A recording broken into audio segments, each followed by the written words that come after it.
here with the Honorable State Senator Gustavo Rivera, who is the senator for Morningside Heights, I believe?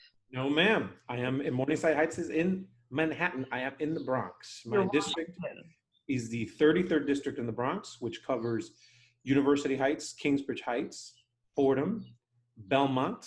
That says Little Italy.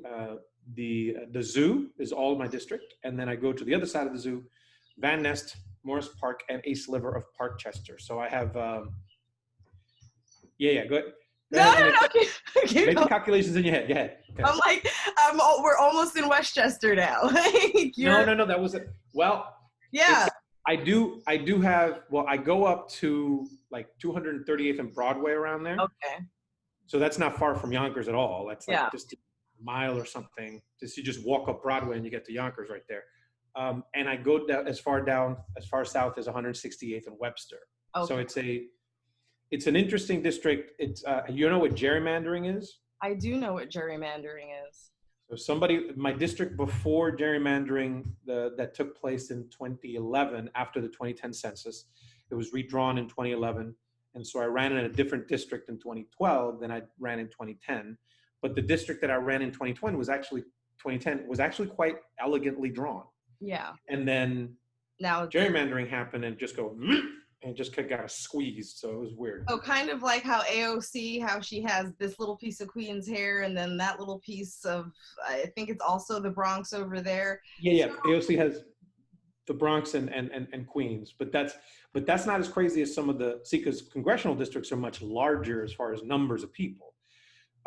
There's one district that is represented by my colleague Alessandra Biaggi in the Bronx, which actually goes from the Bronx to Westchester back down to the Bronx. It's like a horseshoe. She represents people both in Riverdale, which is the most west you can go in the Bronx, and people in City Island, which is the most east that you can go in the Bronx. It's the same district.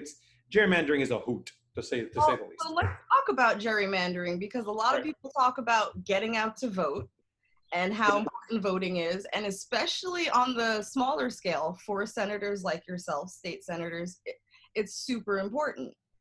Mm-hmm. But when we start talking about gerrymandering, we start talking about how your vote is controlled so that you don't have the influence in the area surrounding you that you thought you might. So do you think you can explain a little bit for the layperson what gerrymandering is and how it works? Very well. Yes, I absolutely can. So every 10 years, the US Constitution requires that we do a census. So census counts everybody. And one of the most important parts of the results of that census, once we know how many people live in the US and where they live, is so that you can redraw legislative districts. Now, this means everybody. This means from city council to state legislatures to Congress, etc.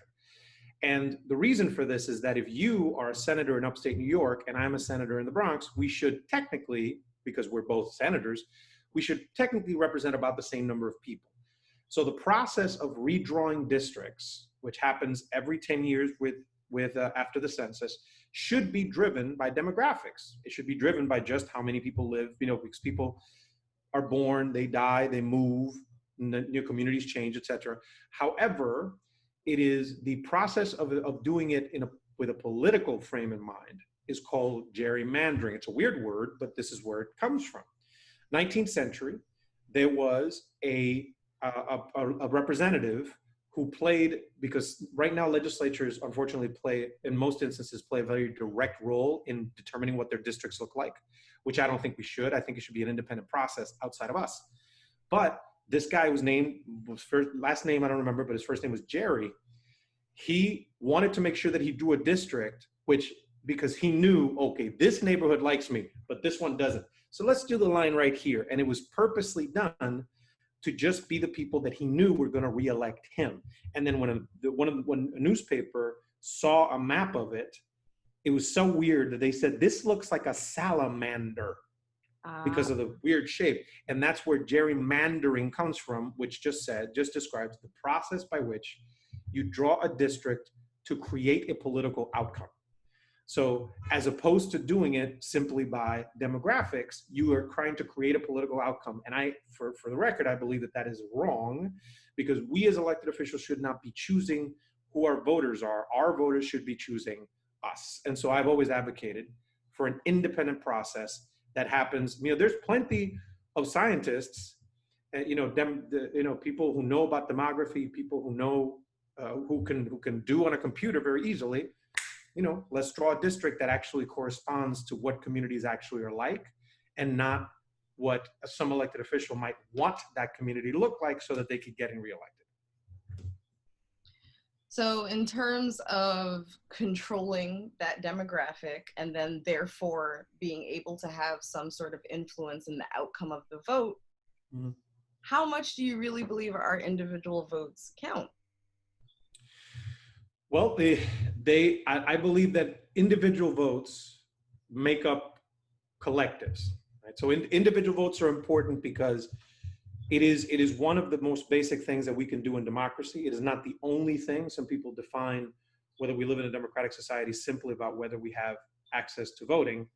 I believe it is literally the least that we can do.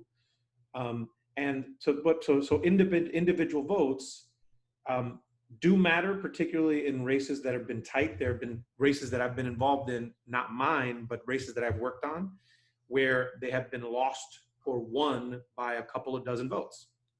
Literally 24 votes, 10 votes, 3 votes, whatever. So certainly individual votes matter, but it is important to understand that the most effective way to actually be able to achieve change is actually by collective organizing, right? So if one thing that I say all the time, if you should never expect as a voter or as an advocate or what have you, you should never assume that an elected official that is sitting across the table from you is a good person. They might be the best human being on the planet. They might care deeply in a real way about you. But in that interaction, you can never assume that that's the case. So when you come to the table, if you come by yourself, there's a couple of different things that can happen, right? You come by yourself, you say, I have this problem and I need you to help me solve it, or to help, to pass laws or whatever to solve this problem. Scenario 1, the person comes to you, says they have a problem. You say, thank you so much, I'll see you soon. The person leaves. The elected official turns to their staff and says, we need to get on this right away. Scenario number 2, same thing happens. You come and discuss a problem. Then you leave and say, thank you so much. They turn around to their staff as soon as you leave and say, I never want to see that person in here again. All they do is, I don't want to see it. Scenario number 3, same thing happens. You come tell them the problem, you leave, and they go like, you know what, this is, I got to work on this, but I'll work on it later. Let me put it in the bottom here. If you come by yourself, all these different things can happen. If you show up at that office with 10 people, with 100 people, with 1,000 people, regardless of who's on the other side of that desk or table, they're going to have to pay attention. It is in the role of a citizen. And when I say citizen, I mean it very broadly in terms of the relationship between the state and the person, right? The responsibility of a citizen is to demand more from the people who represent them. And and as somebody who is an elected official and been one for 10 years, I sincerely believe that. I'm still an organizer at heart. And so therefore, I say, assume what you want about me. I feel that my actions have proven whether I'm a good person or not, but demand more from me and the people who work with me so that we respond to your concerns in a real way. And so this is a long answer, but the short version, individual votes absolutely matter, but collective action is the thing that ultimately gains real change. And we're seeing that right now, by the way. So I know in my community, I'm from Bushwick. I've lived in Bushwick my whole life. There's a lot of voter fatigue. We feel like we keep voting, the same people keep getting elected, and they keep doing nothing. I really haven't seen any significant improvements to the quality of life in Bushwick. I mean, yes, it's no longer on fire like it was in the 80s and 90s, so I guess that's great. But the moment the fire stopped, the gentrification began, and there are no systems in place for affordable housing. There are no systems in place for proper schooling for children. All of the schools in the neighborhood have been defunded to the point where students are literally just going to school for attendance, and for a free meal, because of course incomes haven't risen with inflation. We don't, there are no adjustments to the federal poverty line, so people, you know, don't qualify for the aid that they need. And now in my community, there are a lot more undocumented people who don't feel safe accessing this few safety nets that we do have. So what you see is that in a neighborhood that has been historically, not necessarily Latino, because I'm sure you remember this used to be a very strong Italian, Irish, and German community as well before, you know, some Latinos and Black people started to move in, and, you know, they slowly eased their way out of the neighborhood. How do we address that voter fatigue? The fact that people feel as though they've been speaking up for decades and we get nothing in return. Well, that's a difficult one, because I represent a district up here in the Bronx that there's a lot of these things that you could say very similarly about the challenges that we're facing up here, as far as lack of access to affordable housing, lack of access to places where people can, you know, get good, healthy food, lack of access to affordable health care, you know, lack of economic opportunity. Like there's all of these things are there. I would say a couple of things. First, and let's actually place this, just let's give a date, right? We are speaking today on June 11th, 2020. Yes. After, you know, the week after what has been one of the most significant weeks in American history, certainly during my lifetime, and what will, and we're still, we will see the results of what has been happening and what continues to happen. Which has not just been as a result of a response to the murder, to the tragic murder of a Black man in Minnesota, but as a response to, you know, the reason all these things are connected.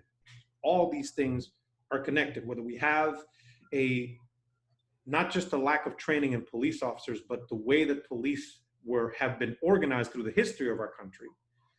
The reason why we, you know, I know the name of your show, you know, Gritos from the Ghetto, Gritos from the Ghetto with Gustavo, just saying. But ghettos were a response in the US, ghettos were a response to the moving of when Black folks started moving from the South up to the North after the Civil War. There were fears in the North about, you know, what those people were bringing. So they were basically ghettoized. They were put in a place geographically. There were so many things that were done over the years to make certain that the conditions in those places did not change, whether it was over-policing in those particular neighborhoods, whether it was redlining, which is the process where banks were specifically make sure that they did not provide loans to people who were from those neighborhoods who looked a certain way, to be able to provide more economic opportunities for those folks. Like all this stuff has kind of been, a lot of it has been on purpose. We have a result now of what has happened on purpose in our country for many, many generations. So I wanted to start there because your question was about voter fatigue. Yes. I can understand it because the district that I represent, for example, the guy who was here before me served 6 years in federal prison after I defeated him for stealing public money. The guy that was there before him served 2.5 years in federal prison for stealing public money. And the guy that was there before him served about 1.5 years in federal prison for fraud, not stealing public money, but hey.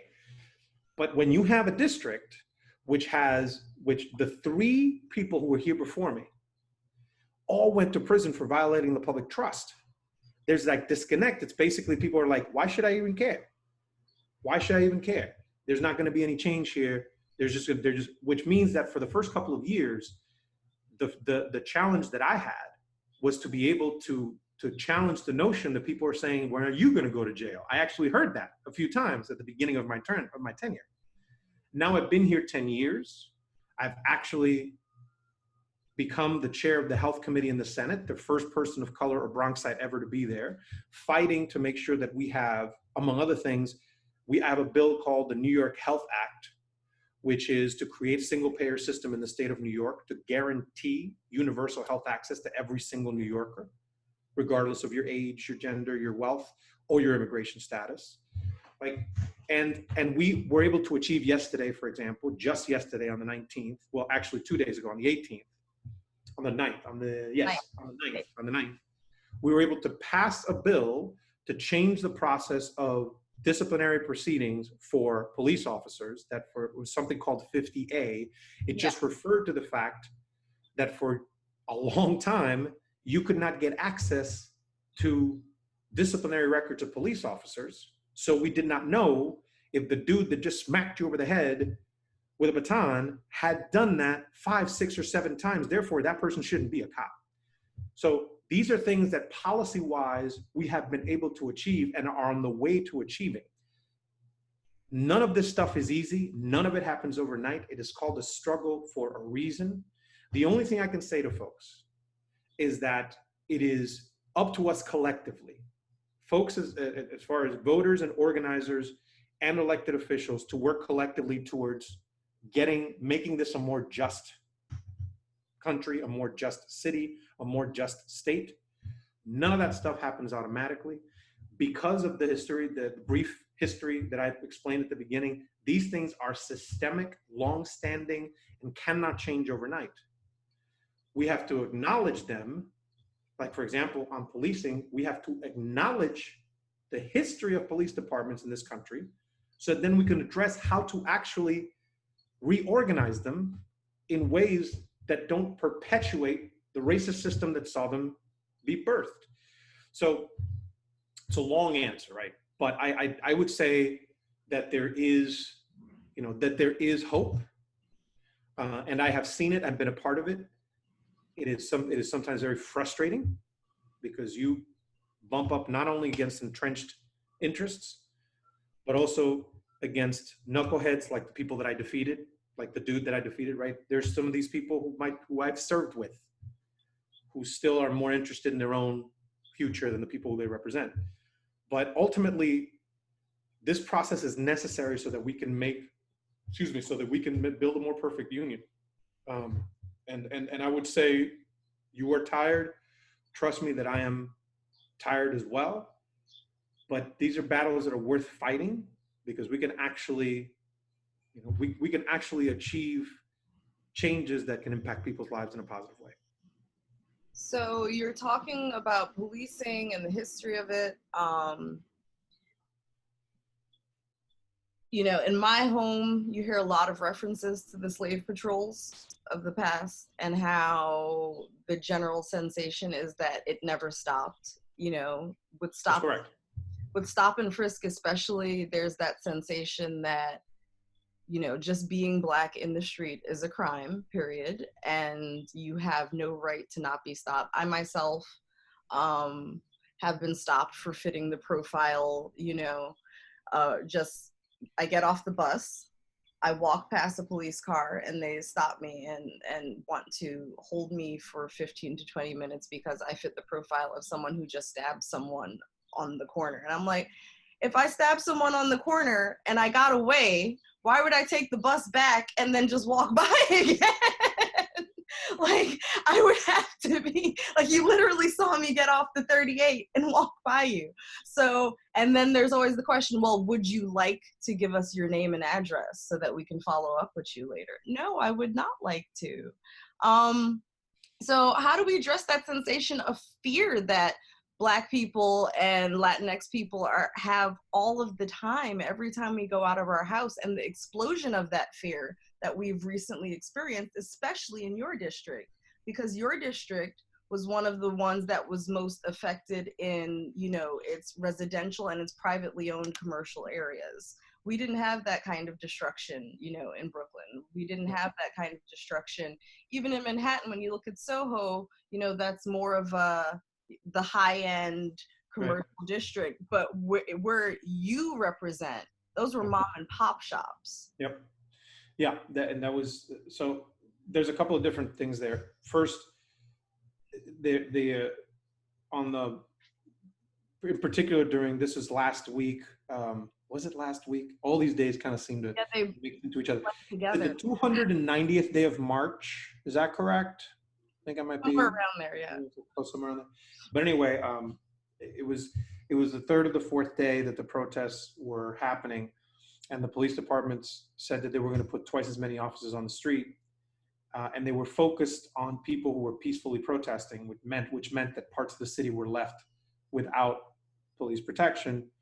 And in instances where it is needed, like for example, organized group of folk who actually broke into stores and cleaned them out. This has happened particularly in Burnside Avenue in my district, which, as you said, it's all mom and pop stores. And let's be clear, I don't, and I will not ignore it, because it is business owners in my district. These are mom and pop stores. Some of them have been there for decades. And we have to figure out how best we can stop something like that from happening.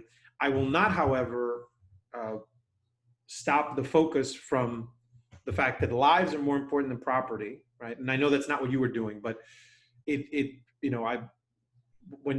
some folks that just, weirdly enough, do not talk about the murder, but talk about the looting. And as if though we're like, no, first of all, these are not the same folks, right? Some of them are protesting, some of them are looting. They're different.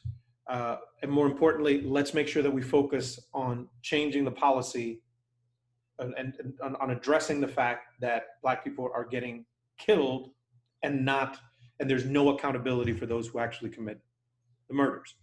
So so I just want to separate those two. But then I'm beginning the first question related to fear. I think that there's one thing that we've never really done in the United States of America that I believe that we need to go towards, and we really need to, and that is a Truth and Reconciliation Commission of sorts. For folks who are familiar, particularly with South Africa, after the end of apartheid, there was an organized, governmental, structured conversation that dealt with the realities of apartheid, with the realities of what happened.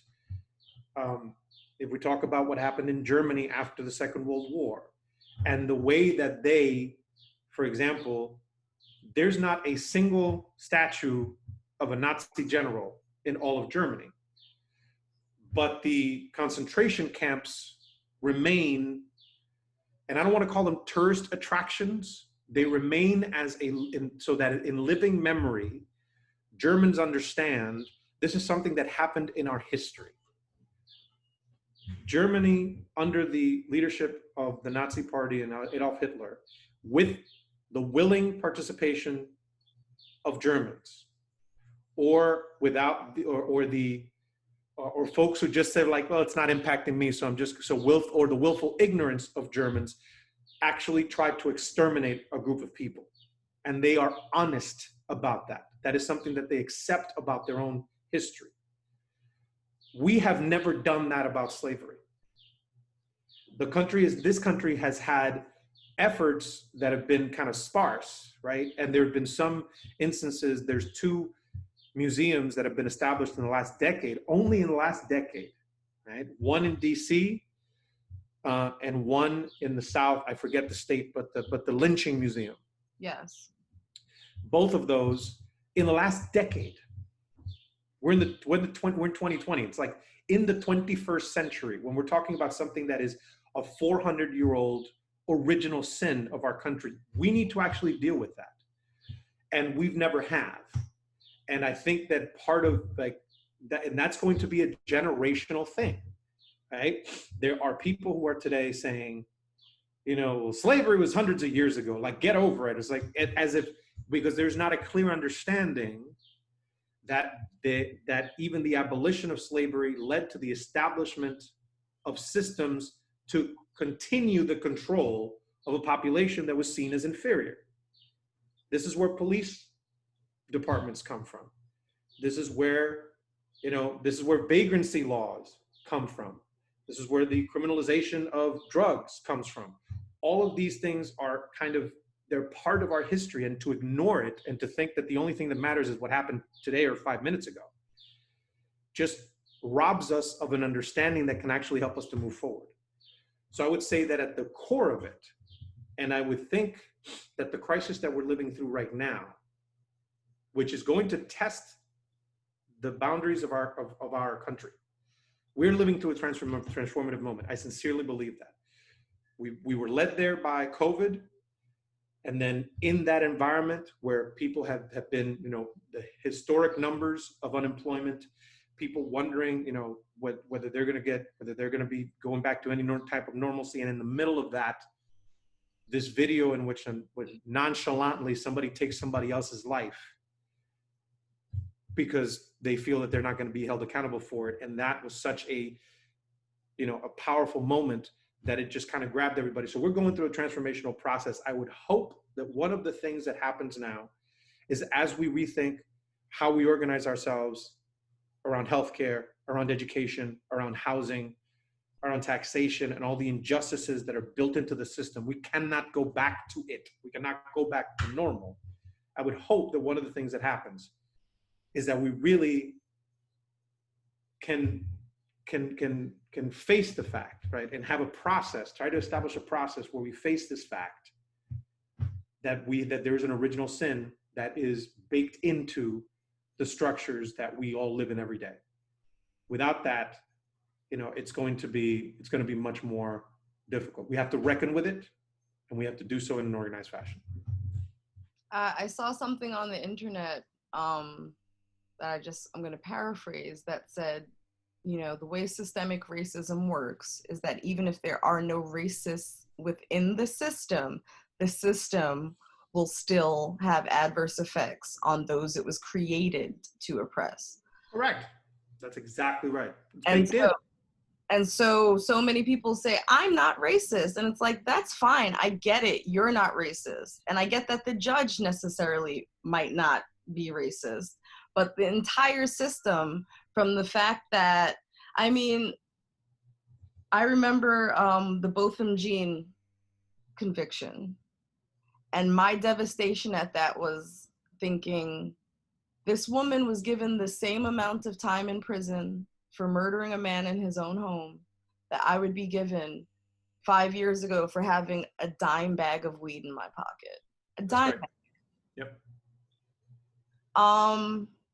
And when you think about that, we've had it said so many times. I think Trevor Noah said something about it recently.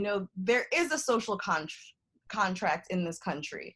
And as a citizen, if I'm a good citizen, if I'm kind and I clean up my neighborhood and I vote and I use my turn signal and I do all of the things that we're all supposed to do, down to the letter of the law, I'm supposed to be met in kind by a system that supports me and that helps me to progress through life. But that is not the case for Black and brown people in this country.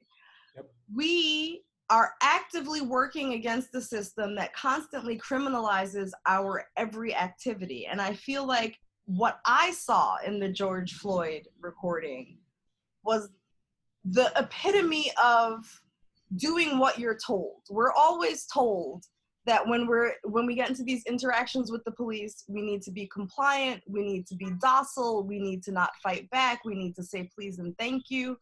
Mm-hmm. And they initially told us this man had resisted arrest until the security footage came out that showed that he did not resist arrest at any time, and he allowed himself to be moved from one location to the other multiple times with By the way, just as a parenthesis, it is so baked into our head that things like, well, he resisted arrests, that it's part of every narrative, as if though if he had, then he didn't deserve to live. Like, it's so baked in. It's nuts. I'm sorry to interrupt, but I just wanted to throw that in there.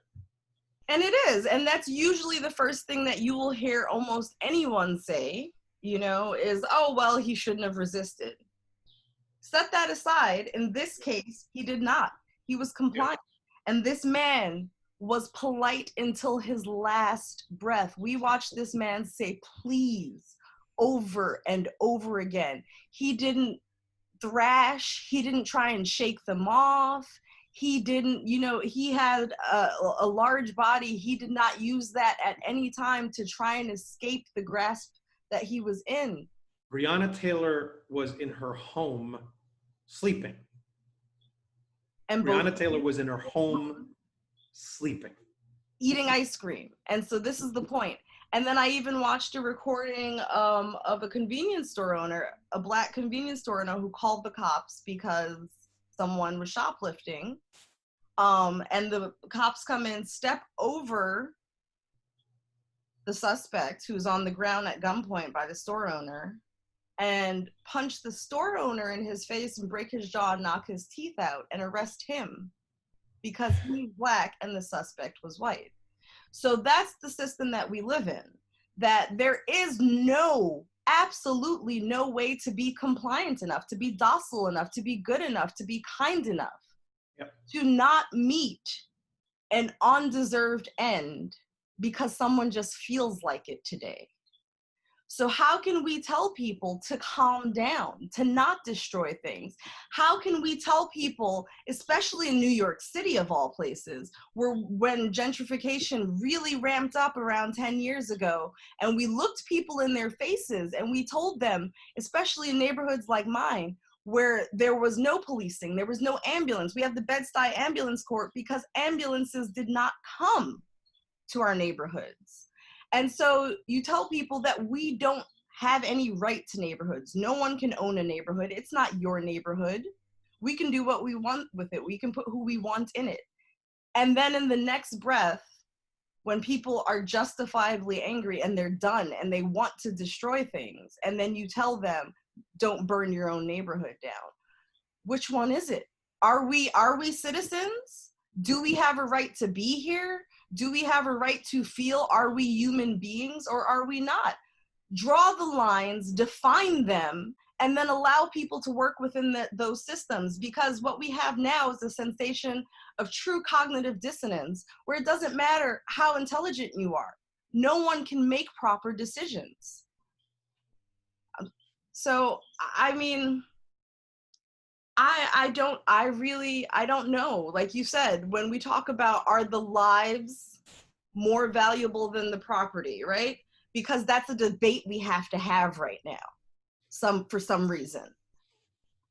We shouldn't have to, but but it has to be it is less a debate than just a statement of fact that needs to be repeated over and over again to people who are overtly racist or who don't recognize the racism of saying it.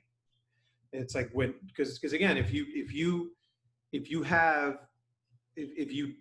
said nothing about the repeated violent attacks and murders of Black people by police officers, by law enforcement, and yet felt the need to talk about Black on Black crime, felt the need to talk about, it's just, white people get killed too, felt the need to say, well, here you go, see, they're destroying their own neighborhoods.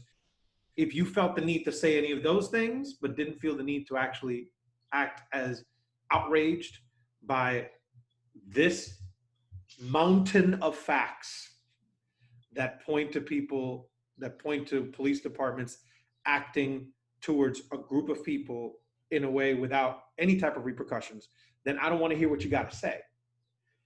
And it's like, I don't. There is a point in which you just, the ignorance of someone. If someone is willing to listen, if somebody is willing to engage, then I'm willing to engage them. But if they're not willing to, because they're because they got it, then I'm like, okay, good. I don't want to talk to you then. I mean, at least that's the way that I approach it. I should tell you, by the way. Yeah, I should tell you, by the way, I only have a few minutes left. I have to get off. Give me 5 more minutes. We can wrap up because then I have to go to an 11. So my question to you as an elected official is, what is your vision? What would you like to see done with the police force? I think that we need to. I think that we need to defund the police. I think that we need to start there. I know that some of my colleagues, there are folks who believe that we should abolish the police completely. Um, and I don't. I think that we should have a real deep conversation about reorganizing the entire thing. Uh, there is a conversation that's happening right now about budgets, and we need to have those conversations because we need to refocus resources in places where we actually believe that they would be better utilized that in police forces that serve to just criminalize activities. We're asking police officers to be social workers, to be psychologists, to be educators. There are none of those things. We're asking them to deal with the homeless population. They have no training and no knowledge about how to actually provide services to someone who is homeless. So we have gone such off the deep end. I mean, as I said, it starts from its original organization, but we have just gone off such a deep end where we criminalize so many activities, where we figure we're just going to use the police department in any places that there might be societal failures, that we have to start rethinking that entire thing. And we have to start taking funding away from police departments to demilitarize them and reorganize ourselves. And this is, again, the process that we are going through. And a friend of mine actually nailed it when he described it this way. He said, birth is painful. The process of birth, at the end, right? There's a beautiful new creature that has entered the world. But between the time when pregnancy begins and the time when the creature actually comes into the world, it is a painful process. And so we are going through that process right now. It is not going to be easy and it is not going to be painless, but it is necessary. And we have to, and I would say, I would finish with this. As I said, we're going through a transformative process. And it is said that these times of political crisis lead to opportunity. I would argue differently. I would say that these times of political crisis underline our obligation to actually seek these changes out.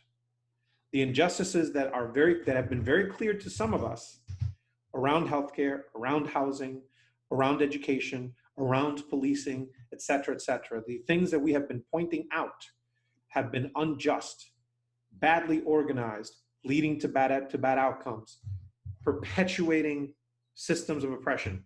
We now see them, and everybody sees them. COVID saw to that, and the tragic death of George Floyd saw to that as well. Then we are now do not have the opportunity to change these things. We have an obligation to change these things. And as a policymaker, my commitment is to actually do that, to push the tough conversations, to push the tough policy choices, and to ask my colleagues, it's like, who do you work for ultimately? And what are we trying to do here? We need to seek something different. And I certainly will go in that direction, whether it's in policing or around healthcare, et cetera. My commitment is, let's have those uncomfortable conversations now, because we have an obligation to change these systems that are unjust to begin with. And so originally I did want to talk to you about healthcare issues, and then all of this happened, and this is our crisis right now. The coronavirus is still there. Yes, it is. It's not going anywhere. And I don't know if maybe at another time you would have some time so we can get into those healthcare issues that I really wanted to get, especially the maternal infant care part, especially since my people are dying at 5 times the rate in birth. I myself suffer from infertility. And as you know, there is no coverage for most people who have infertility. So even though we're affected at the same rate as white women, we very often cannot receive those services because they're cost prohibitive. And so I would like to get into those discussions with you at some point. I know we don't have time for it right now. But we certainly can. I mean, because I can talk for hours about healthcare, and there's a deep conversation to be had there. So if we can do that, that would be great. Yep. I do want to thank you for your time today. It's given me a lot more to think about. I will definitely start jotting down my next questions for you, and I'm going to email them out to you. Please do. Thank you so much for your time, and keep singing. How would you hear me sing? On Facebook. Oh yeah, no, I post that. It was like my Friday night jams. I might do it tomorrow too. It's just like it's a way for me to listen in the middle of this craziness. It's one of the ways for me to keep sane. Like I just get a beer and then sit in front of the computer here and then just sing a couple of songs. So and I'm not terrible. So yeah, you're not terrible at all. So once again, right, Ms. I Malin. would like to thank Senator Gustavo Rivera for blessing us with his time. As always. Next time I'll sing too. Yes. Keep it moisturized.